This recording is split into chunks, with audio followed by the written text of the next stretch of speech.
and I'm going to do my part.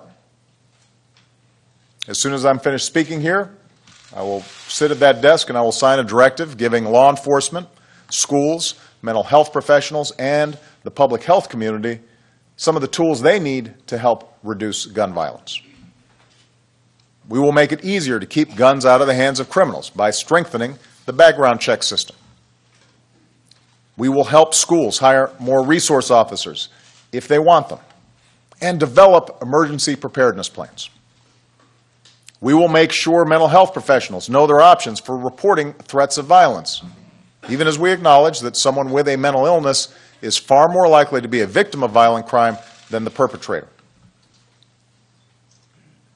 And while year after year, those who oppose even modest gun safety measures have threatened to defund scientific or medical research into the causes of gun violence, I will direct the Centers for Disease Control to go ahead and study the best ways to reduce it.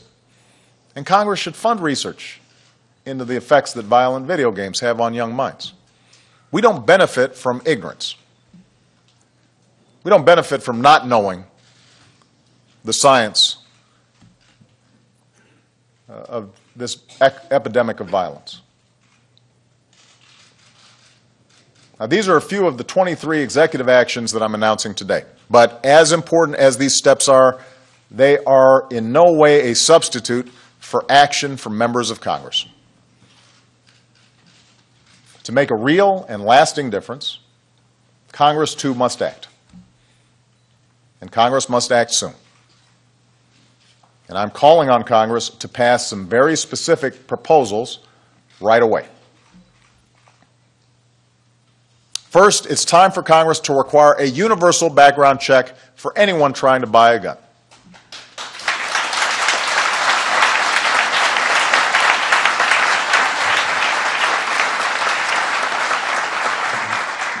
The law already requires licensed gun dealers to run background checks, and over the last 14 years, that's kept 1.5 million of the wrong people from getting their hands on a gun. But it's hard to enforce that law when as many as 40% of all gun purchases are conducted without a background check. That's not safe, that's not smart, it's not fair to responsible gun buyers or sellers. If you want to buy a gun, whether it's from a licensed dealer or a private seller, you should at least have to show you are not a felon or somebody legally prohibited from buying one. This is common sense. And an overwhelming majority of Americans agree with us on the need for universal background checks, including more than 70% of the National Rifle Association's members, according to one survey. So there's no reason we can't do this. Second, Congress should restore a ban on military-style assault weapons and a 10-round limit for magazines.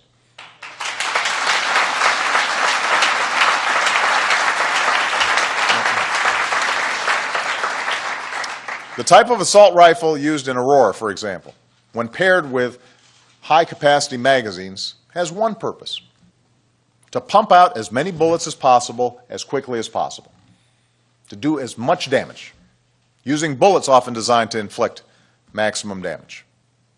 And that's what allowed the gunman in Aurora to shoot 70 people. 70 people, killing 12 in a matter of minutes. Weapons designed for the theater of war have no place in a movie theater. A majority of Americans agree with us on this. And by the way, so did Ronald Reagan, one of the staunchest defenders of the Second Amendment, who wrote to Congress in 1994 urging them, this is Ronald Reagan speaking, urging them to listen to the American public and to the law enforcement community and support a ban on the further manufacture of military-style assault weapons.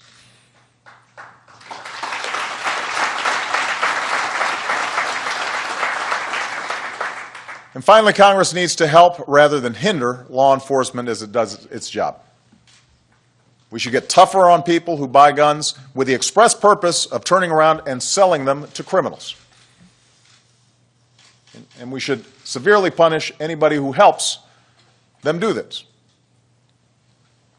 Since Congress hasn't confirmed a director of the Bureau of Alcohol, Tobacco, and Firearms in 6 years, they should confirm Todd Jones, who has been acting, and I will be nominating for the post.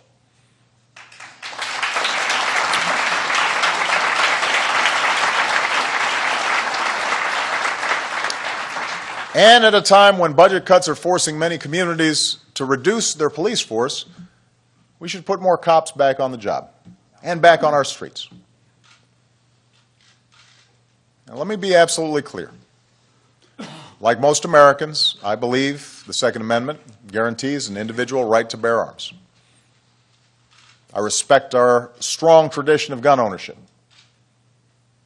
and the rights of hunters and sportsmen. There are millions of responsible, law-abiding gun owners in America who cherish their right to bear arms for hunting or sport or protection or collection. I also believe most gun owners agree that we can respect the Second Amendment while keeping an irresponsible, law-breaking few from inflicting harm on a massive scale. I believe most of them agree that if America worked harder to keep guns out of the hands of dangerous people, there would be fewer atrocities like the one that occurred in Newtown. That's what these reforms are designed to do. They're common sense measures. They have the support of the majority of the American people. And yet, that doesn't mean any of this is going to be easy to enact or implement. If it were, we'd already have universal background checks. The ban on assault weapons and high-capacity magazines never would have been allowed to expire. More of our fellow Americans might still be alive, celebrating birthdays and anniversaries and graduations. This will be difficult. There will be pundits and politicians and special interest lobbyists publicly warning of a tyrannical, all-out assault on liberty. Not because that's true, but because they want to gin up fear or higher ratings or revenue for themselves. And behind the scenes, they'll do everything they can to block any common sense reform and make sure nothing changes whatsoever.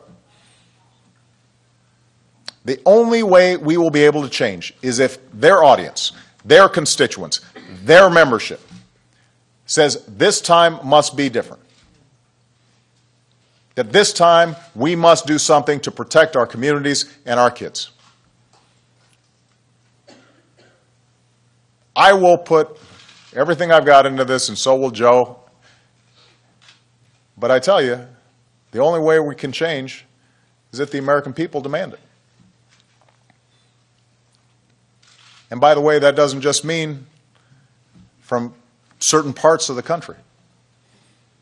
We're going to need voices in those areas, in those congressional districts where the tradition of gun ownership is strong, to speak up and to say this is important. It can't just be the usual suspects. We have to examine ourselves and our hearts and ask ourselves what is important. This will not happen unless the American people demand it. If parents and teachers, police officers and pastors, if hunters and sportsmen, if responsible gun owners, if Americans of every background stand up and say, enough, we've suffered too much pain and care too much about our children to allow this to continue, then change will come. That's what it's going to take.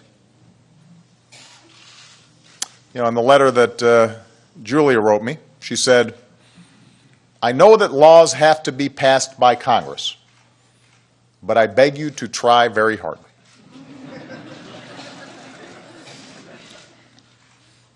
Julia, I will try very hard. But she's right. The most important changes we can make depend on congressional action. They need to bring these proposals up for a vote, and the American people need to make sure that they do. Get them on record. Ask your member of Congress if they support universal background checks to keep guns out of the wrong hands. Ask them if they support renewing a ban on military-style assault weapons and high-capacity magazines. And if they say no, ask them why not. Ask them what's more important. doing whatever it takes to get a A grade from the gun lobby that funds their campaigns, or giving parents some peace of mind when they drop their child off for first grade.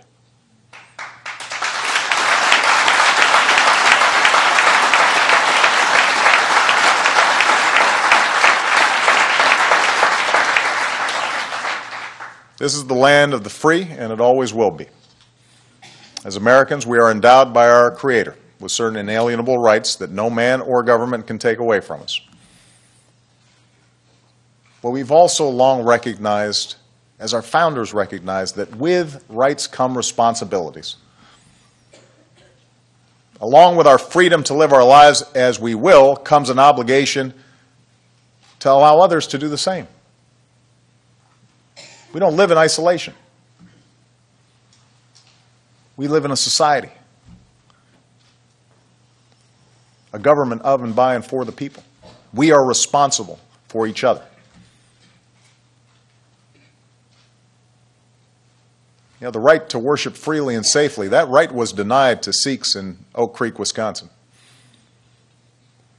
The right to assemble peaceably, that right was denied shoppers in Clackamas, Oregon, and moviegoers in Aurora, Colorado.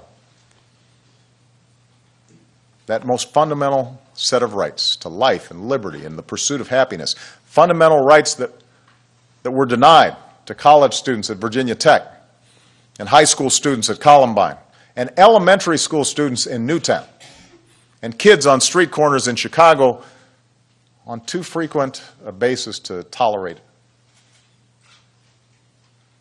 And all the families who've never imagined that they'd lose a loved one to a bullet. Those rights are at stake. We're responsible.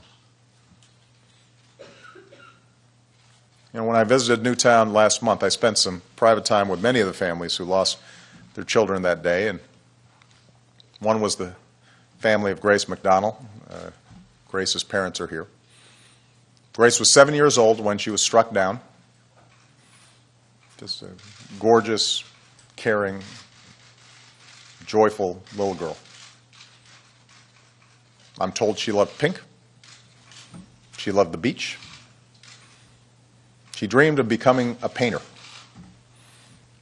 And so just before I left, Chris, her father, gave me one of her paintings.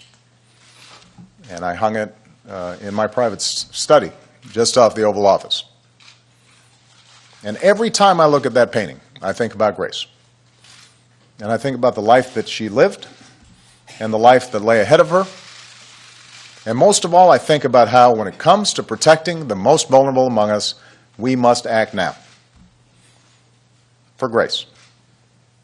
For the 25 other innocent children and devoted educators who had so much left to give. For the men and women in big cities and small towns who fall victim to senseless violence each and every day.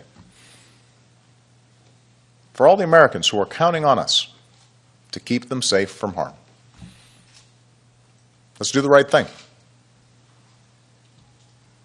Let's do the right thing for them and for this country that we love so much.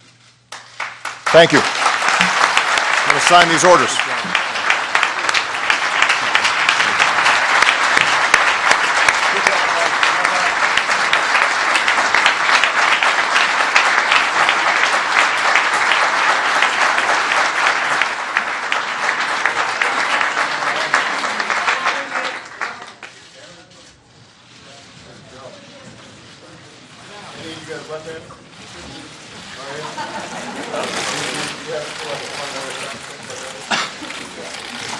All right.